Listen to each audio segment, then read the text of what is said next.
श्री स्वामी समर्थ. मित्रांनो, आनंद या मालिकेच्या येणाऱ्या जबरदस्त भागामध्ये खूप मोठा ट्विस्ट पाहायला मिळणार आहे.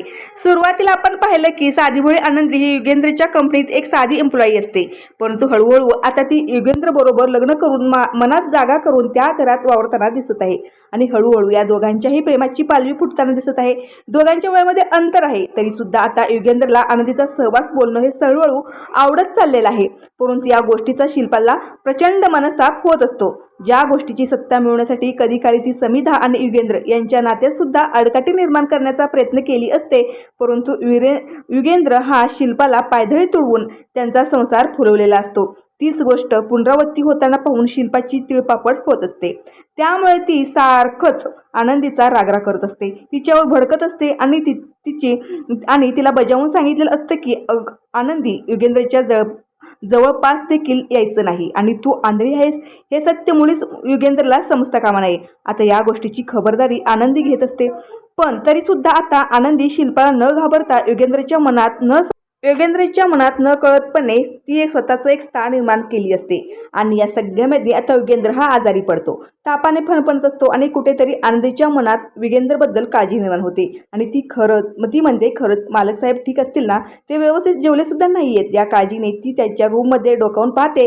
युगेंद्रचा ताप 103 वर असतो आणि तेव्हा मात्र आता डॉक्टरला फोन करून आनंदी बोलवण्याचा प्रयत्न करत असते, परंतु डॉक्टरांचा काही फोन लागत नाही आणि घरातले सगळेजण गाढ झोपलेले असतात. त्यामुळे आनंदी आता शिल्पाला माईला बापूला उठवण्यासाठी जात असते, परंतु त्यावेळेला युगेंद्र आनंदीचा हात हातात घेत तिला थांबवतो. तेव्हा मात्र आता रातभर आनंदी युगेंद्रची काळजी घेत त्याचा ताप उतरवल्यानंतर जेव्हा युगेंद्र हा शुद्धीवर येतो तेव्हा मात्र या दोघांच्या नात्याचा दोर एकमेकांच्या हातात पाहायला मिळत असतो. तेव्हा युगेंद्र हा सगळ्यासमोर कबूल करत म्हणतो की मला का रात्री खूप ताप आला होता, परंतु कुणीही माझ्याजवळ नव्हतं, परंतु आनंदी माझ्याजवळ होती आणि या सगळ्यामध्ये मला समिताची सावली आनंदीमध्ये दिसते, त्यामुळे मी बायकोचा हक्क आज सगळ्यासमोर आनंदीला देत आहे असं सांगून सगळ्यांनाच हादरवून टाकलेला आहे.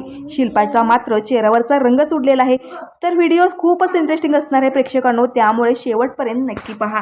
तर काय असतं ना प्रेक्षकांनो, युगेंद्रच्या पाठीमागे कामाचा खूप लोड असतो. 2-4 दिवस भयंकर असतो आणि त्या कामामध्ये स्वतःची काळजी घेणं तो अगदी विसरून जातो. वेळेवर खात नाही, वेळेवर पेत नाही आणि झोप सुद्धा वेळेवर होत नाही. त्यामुळे युगेंद्रला अशक्तपणा जाणवत असतो, पण तरी सुद्धा तो त्याकडे दुर्लक्ष करत युगेंद्रला जाणवत आहे की मला ताप सर्दी काहीतरी होणार आहे, माझं अंग खूप कणकणत करत आहे. पण तरी सुद्धा कामाचा एवढा लोड असतो तो स्वतःकडे दुर्लक्ष करतो आणि कामाकडे लक्ष देतो.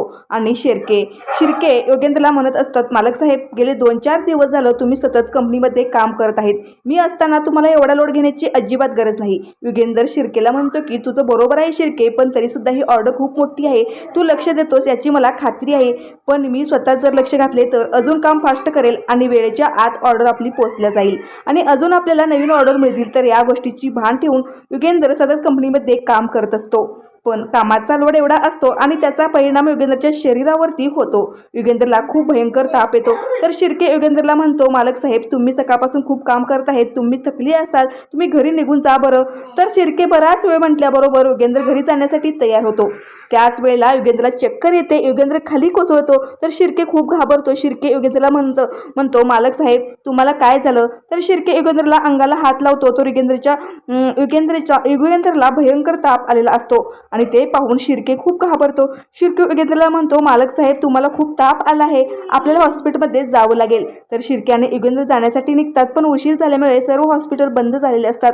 एकंदर युगेंद्र शिर्केला म्हणतो, शिर्के तुम्ही काळजी करू नका, मी घरी गोळ्या आहेत, मी गोळ्या घेईन, आपण उद्या सकाळी हॉस्पिटलला जाऊया. तर शिर्के तुम्ही नक्की गोळ्या घेता ना असं म्हणून तो युगेंद्र शिर्केला म्हणतो, अहो शिर्के किती काळजी करता तुम्ही, अजिबात माझी कळू नका, हा सर्व कारभार माझ्या जीवावरती चालतो आणि मला खंबीर राहिल्याशिवाय माझ्या तब्येतीची काळजी घेतल्याशिवाय मला ऑप्शनच नाहीये, त्यामुळे मी नक्कीच गोळ्या घेईन असं म्हणतो.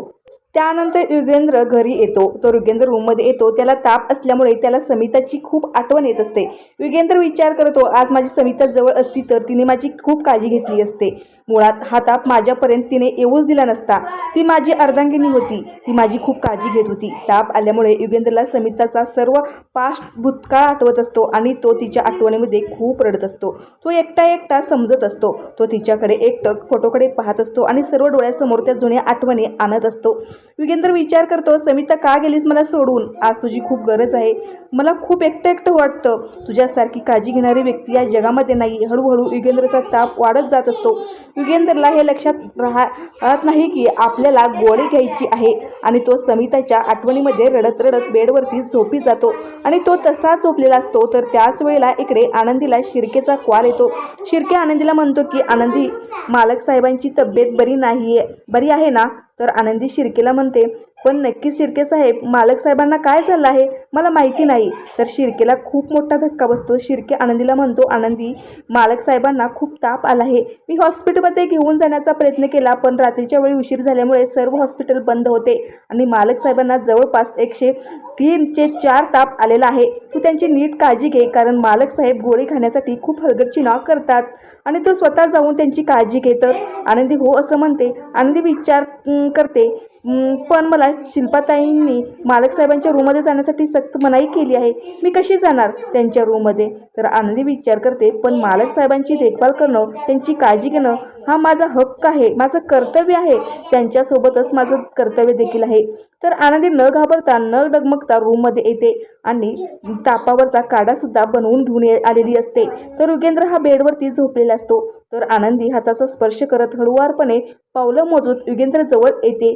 ती बेडवरती येते तर मालक साहेबांच्या तोंडातून फक्त समिधा, समिधा, तू कुठे आहेस? मला खूप आठवण येते आणि मला तुझी खूप गरज आहे असं योगेंद्र म्हणत असतो आणि सतत समिधा समिधा झोपेमध्ये तो बडबडत असतो, नाव घेत असतो.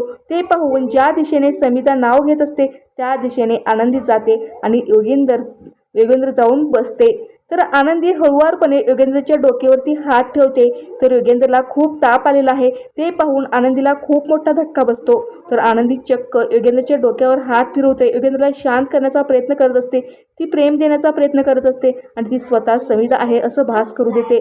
तर योगेंद्र डोक्यावरती हात ठेवलेला पाहून योगेंद्र भर तो आपेमध्ये आनंदीला म्हणतो, आनंदी, समिधा, तू आलीस माझ्या जवळ, आलीस का? समिधा, तुझी खरंच खूप गरज होती मला. तू आता मला सोडून कुठेही जाऊ नकोस, माझ्याजवळच राहा.